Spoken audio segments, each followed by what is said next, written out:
Hi friends, कहानियों के गुलदस्ते में आपका स्वागत है। आज की कहानी है छोटा जादूगर। कार्निवल के मैदान में बिजली जगमगा रही थी। हंसी और विनोद का कलानाद गूंज रहा था। मैं खड़ा था उस छोटे फुहारे के पास, जहां एक लड़का चुपचाप शराब पीने वालों को देख रहा था। उसके गले में फटे कुर्ते के ऊपर एक मोटी सी सूत की रस्सी पड़ी थी और जेब में कुछ ताश के पत्ते थे। उसके मुंह पर गंभीर विषाद के साथ धैर्य की रेखा थी। मैं उसकी ओर न जाने क्यों आकर्षित हुआ। उसके अभाव में भी संपन्नता थी। मैंने पूछा, क्यों जी, तुमने इसमें क्या देखा? उसने प्रगल्भता से कहा, मैंने सब देखा है। वहाँ चूड़ी फेंकते हैं, खिलौने पर निशाना लगाते हैं, तीर से नंबर छेड़ते हैं। मुझे तो खिलौना पर निशाना लगाना अच्छा मालूम हुआ। जादूगर तो बिल्कुल निकम्मा है। उससे अच्छा तो ताश का खेल है, मैं दिखा सकता हूँ। तो फिर मैंने पूछा, और उस पर्दे में क्या है? वहाँ तुम गए थे?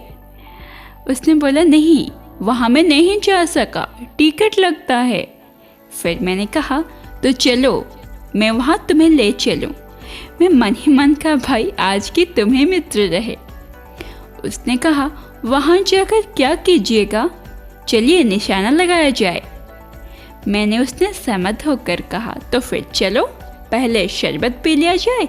उसने शिकार सूचक सिर हिला दिया। मनुष्यों की भीड़ से जाड़े की संध्या भी वहाँ गर्म हो रही थी। हम दोनों शरबत पीकर निशाना लगाने चले। राह में ही उससे पूछा, तुम्हारे घर में कौन है? माँ और बाबूजी। उन्होंने तुमको यहाँ आने के लिए मना नहीं किया? नहीं, बाबूजी जेल में हैं। क्यों? देश के लिए, वो गर्व से बोला।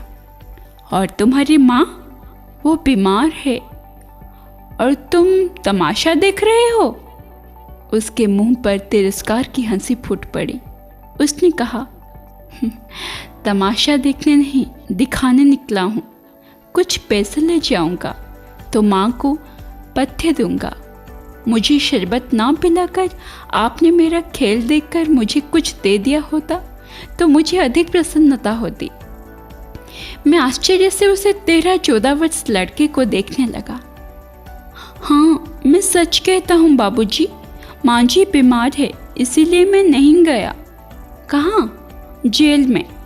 जब कुछ लोग खेल तमाशा देखते हैं तो मैं क्यों ना दिखाकर माँ को दवा करूं और अपना पेट भरूं? मैंने देख निश्वास लिया। चारों ओर बिजली के लट्टू नाच रहे थे। मन व्यग्र हो उठा। मैंने उससे कहा, अच्छा चलो, निशाना लगाया जाए। हम दोनों उस जगह पर पहुंचे जहां खिलौने को गेंद से गिराया जाता था। मैंने 12 टिकट खरीदकर उस लड़के को दिया। वह निकला पक्का निशानाबाज। उसकी कोई गेंद खाली नहीं गई। देखने वाले दंग रह गए। उसने 12 खिलौने को बटोर लिया, लेकिन उठाता कैसे? कुछ मेरे रुमाल में बंधे, कुछ जेब में रख लिए गए। लड़के ने कहा, बाबूजी, आपको तमाशा दिखाऊंगा, बाहर आइए, मैं चलता हूँ। वो 9-2-11 हो गया। मैंने मन ही मन कहा, इतनी जल्दी आंख बदल गई। मैं घूमकर पान की दुकान पर आ गया। पान खाकर बड़ी देर तक इधर उधर टहलता देखता रहा। झूले के पास लोगों का ऊपर नीचे आना देखने लगा। अकस्मात किसी ने हैंडल के ऊपर से पुकारा, बाबूजी। मैंने पूछा, कौन? मैं हूँ, छोटा जादूगर। कलकत्ता के सुरम्य बॉटनिकल उद्यान में लाल कमलने से भरी हुई एक छोटी सी झील के किनारे घने वृक्षों की छाया में अपनी मंडली के साथ बैठा हुआ मैं जलपान कर रहा था। बातें हो रही थी। इतने ही वही छोटा जादूगर दिखाई पड़ा। हाथ में 4 खाने का खादी का झोला, साफ जंघिया और आधी बाहों के कुर्ता, सिर पर मेरी रुमाल सूत की रस्सी से बांधी हुई थी। मस्तानी चाल में झूमता हुआ आकर वो कहने लगा, बाबूजी नमस्ते, आज कहिए तो खेल दिखाऊं? नहीं जी, अभी हम लोग जलपान कर रहे हैं, बाद में। फिर इनके बाद क्या गाना बजाना होगा बाबूजी? नहीं जी, तुमको क्रोध से मैं कुछ और कहने जा रहा था।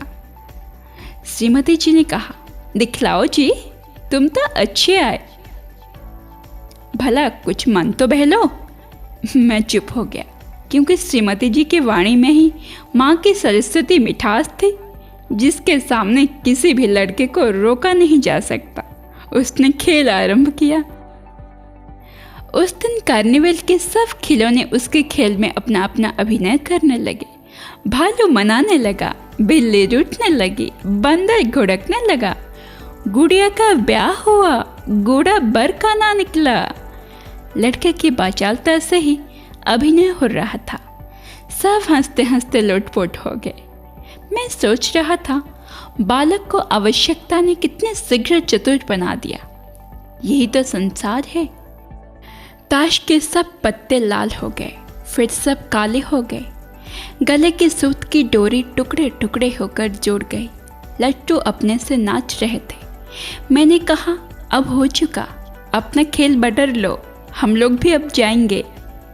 श्रीमती जी ने धीरे से उसे 1 रुपया दे दिया। वह उछल उठा। मैंने कहा, लड़के, छोटा जादूगर कहिए, यह मेरा नाम है, इससे मेरी जीविका है। मैं कुछ बोलना ही चाहता था कि श्रीमती जी ने कहा, अच्छा तुम इस रुपए से क्या करोगे? पहले भरपेट पकोड़े खाऊंगा, फिर 1 सूती कंबल लूंगा। मेरा क्रोध अब लौट आया। मैं अपने ऊपर बहुत क्रोध होकर सोचने लगा, ओह कितना स्वार्थी हूं मैं। उससे 1 रुपया पाने पर मैं ईर्ष्या करने लगा था। वह नमस्कार करके चला गया। हम लोग लता कुंज देखने के लिए चले। उस छोटे से बनावटी जंगल में संध्या साय साय करने लगी थी। अस्ताचलगामी सूर्य की अंतिम किरण वृक्षों की पत्तियों से विदाई ले रही थी। एक शांत वातावरण था। हम लोग धीरे धीरे मोटर से हावड़ा की ओर आ रहे थे। रह रहकर छोटा जादूगर स्मरण होता था। तभी सचमुच वो एक झोपड़ी के पास कंबल कंधे पर डाले खड़ा था।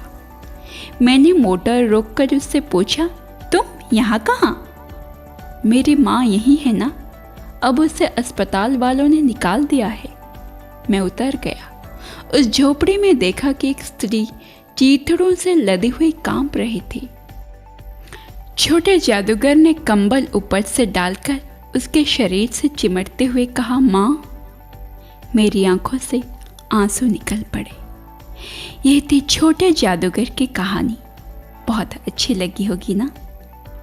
तो फिर मिलेंगे और नई कहानियों के साथ, कहानियों के गुलदस्ते में। Thank you.